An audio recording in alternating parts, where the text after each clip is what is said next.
United States President Donald Trump today met in Singapore for a landmark summit with North Korea. The two leaders reportedly agreed to the complete denuclearization of the Korean peninsula, though details of the supposed disarmament are still very vague. But in the Middle East, the biggest question is about how this summit will set the stage for future dealings with Iran.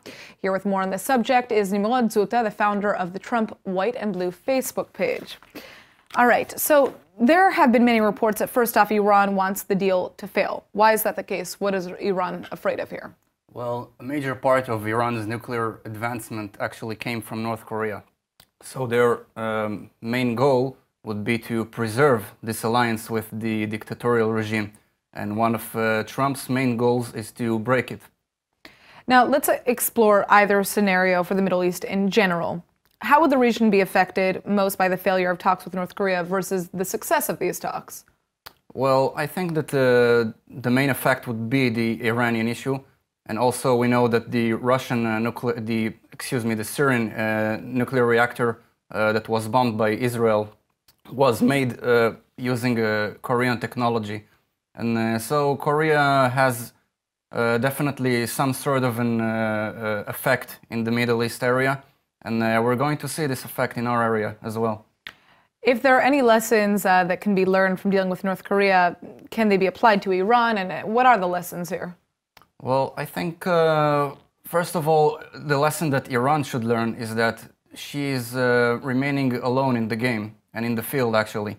Iran is losing all of its allies. We're talking about Russia that is now retreating, Assad that is now basically has also his conflicts with the Iranian forces in his area, and now they're losing North Korea as well. So this is probably the one last major blow, also after the canceling of the nuclear agreement with Iran.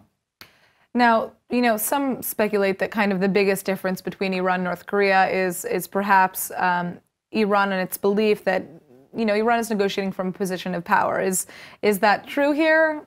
What is your take? Obviously, they would want to negotiate from a position of power. Power is their main goal. But unfortunately, they are using the negotiation for power. So they're not really sincere about their intentions about bringing peace or nuclear disarmament. This is why, in the Korean case, we had to have a leader like Donald Trump that has the character that would rhyme well with this kind of a subject and would lead to denuclearization. Now, you know, the last theory that we're seeing here is basically that this is all just a big show, this meeting that we saw, and that ultimately there isn't going to be much that comes out of it. What is your take on that?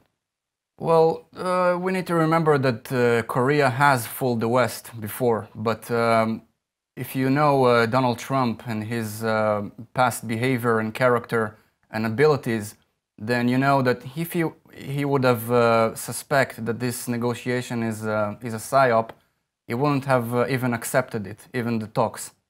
So I think we have really a great opportunity here for a world peace ushering in. Korea is now in a stage where they can't really fool anybody. They've lost their one of their facilities. They are lacking any kind of foreign reserve. I don't think we're going to see something drastic change in their current trajectory. All right. Thank you for joining us. All right. Thank you.